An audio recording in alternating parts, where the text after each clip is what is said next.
I don't know who filmed this video and where, but I wonder who's winning, a snake or a tortoise? Is everyone losing or winning? What's going on here?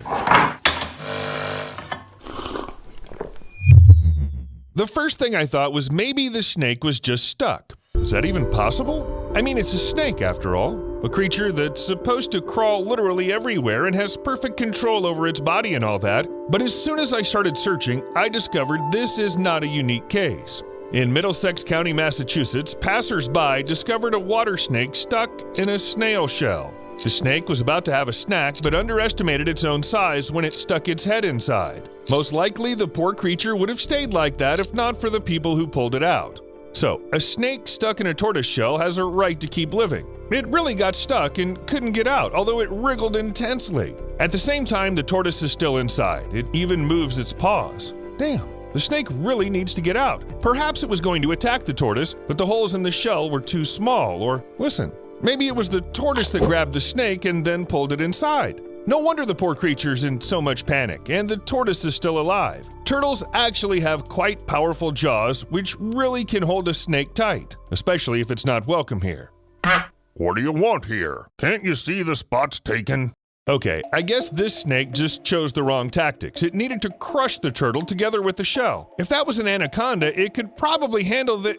What do you mean an anaconda can't crack a turtle's shell? Seemed like the turtle's fate was sealed when a large snake wrapped itself around it. After all, few can resist the power of the anaconda. The snake did its usual thing, that is, it tried to squeeze all the air out of the turtle to eat it later, but the turtle didn't give up. For several minutes it fought for its life, resisted as hard as it could, and then a human came to the rescue. Anyway, another happy end, maybe not for an anaconda who was left hungry. Well, what did it expect when it attacked the turtle? Nature itself has given this animal universal protection from snakes, and not only from snakes. Made of bone and covered with hard plates, the shell prevents many predators from getting to turtle meat. Biting through the shell is incredibly hard, especially when you're a snake and are not physically ready for such a challenge, especially when the turtle can bite back. Yes, turtles basically bite for self-defense, and in this respect, the alligator snapping turtle is a real berserker. First, it's already quite fierce, and second, this predator is ready to eat any meat, including small alligators. You must be careful around the alligator snapping turtle and consider it potentially dangerous. This species can bite through a broomstick,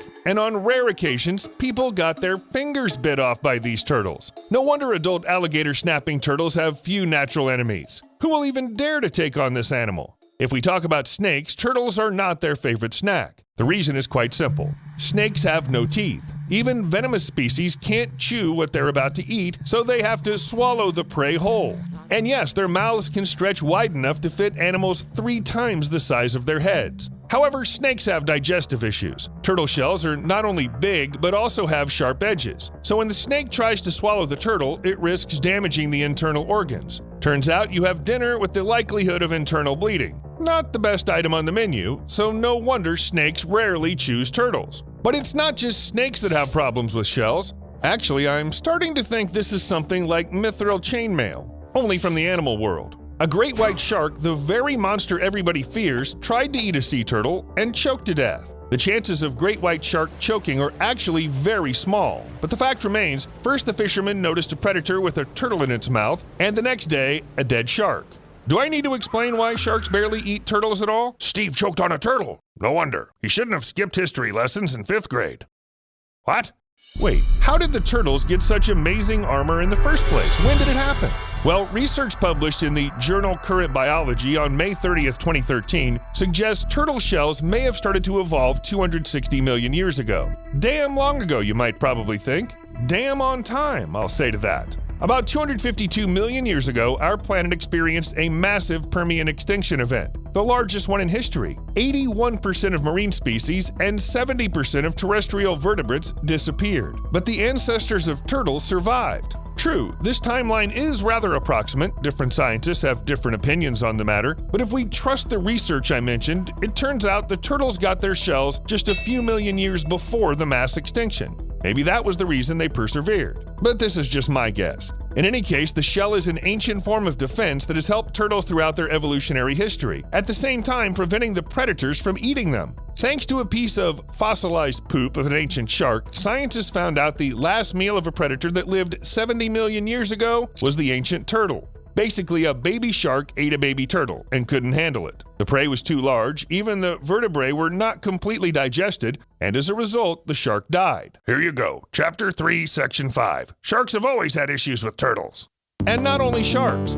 Sometimes people come across fish that can't digest even very small turtles. Maybe, of course, they simply don't have enough time. But the fact remains, you can easily pull a living turtle out of the fish. This trick would hardly work with any other animal.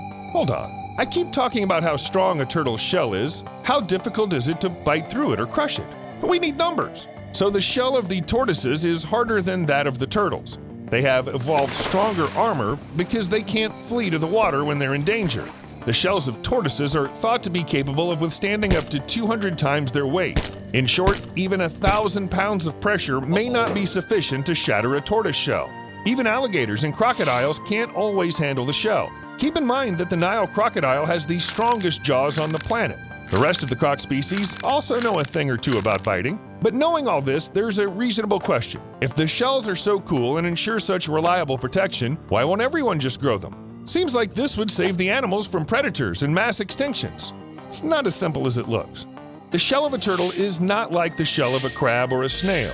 Turtle can't just get out of it because the shell is part of its body. It's formed by the ribs fused with the vertebrae, modified in a special way. According to paleontologist Tyler Lyson, this may be the main reason why no one else can develop such a shell. The ribs of mammals and lizards are used to ventilate the lungs. If you put your ribs in a protective shell, then you'll have to find a new way to breathe, which takes much more effort than fleeing from predators. Breathing issues are not the only problem. While the shells are very durable, that doesn't mean turtles don't feel when someone touches them. That is, even if the predator can't bite through the shell, the animal inside still feels it thanks to the nerve endings. It might not be as painful as a crocodile biting someone's hand, but still, it's hardly a nice feeling. Don't forget about the issues with maneuverability and flexibility. Most evolutionary anthropologists believe that turtles of the past, which did not have hard shells yet, were much faster than modern ones. Their logic's pretty simple. The shell's great for defending against predators, but it limits the range of motion, which is why turtles can't develop high speed on land. Also, the shell increases the weight turtles must carry around. While even modern leatherback sea turtles prove that tough shells have many downsides, the animals can dive more than 0.6 miles deep, all thanks to the relatively soft shell, which is not connected to the skeleton, flexibility, and other evolutionary adaptations. Other turtles can't dive that deep without risking their health. Though you know what? All these pros and cons of having a shell? That's nonsense. Turtles urinate via mouth.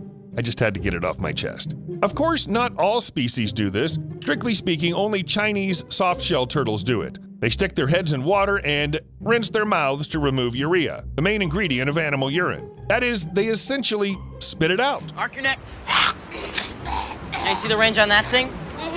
Only 6% of the urea is released by these turtles in the traditional way. The rest is excreted through the bloodstream. This is how they stay hydrated. I need to use the restroom. I can't hold it. I can't. Ah! Ah! Ah! Ah! The turtles are really weird. But at the same time, everyone knows about them, and it's difficult to imagine a world without turtles. What if it really happens? Let's say predators learned how to bite through shells and ate all the turtles on the planet. Well, we'll have a very smelly planet. Turtles are great scavengers who enjoy eating dead fish. And if you know what rotten fish smells like, you can imagine the smell the turtles are saving us from. Without turtles, it'll be difficult to approach many bodies of water. Of course, there are other scavengers, but we actually risk getting a world which smells disgusting. Hold on a second. History knows many cases when our planet smelled just awful. For example, researchers claim the ancient Romans lived in smelly cities. Imagine a market offering fish and meat on a hot summer day. Refrigerators have not yet been invented. Food deteriorates quickly. Don't forget about smoke coming from bloody sacrifices and the fact that there's no sewage system. Yes, at this time, Cloaca Maxima, a part of the sewage system, was already there. But research shows that it mainly served to drain water pooled on the streets or filled the lowlands after river floods. That's it. It didn't remove, let's say, human waste. Even later, our cities didn't always smell better. Of course, most of the periods of bad smell were caused by rapid urbanization and poverty. But not only that. Well, the stench from Venetian canals still causes problems. Hey turtles, what's up with that? You gonna do something about this or not? See you later.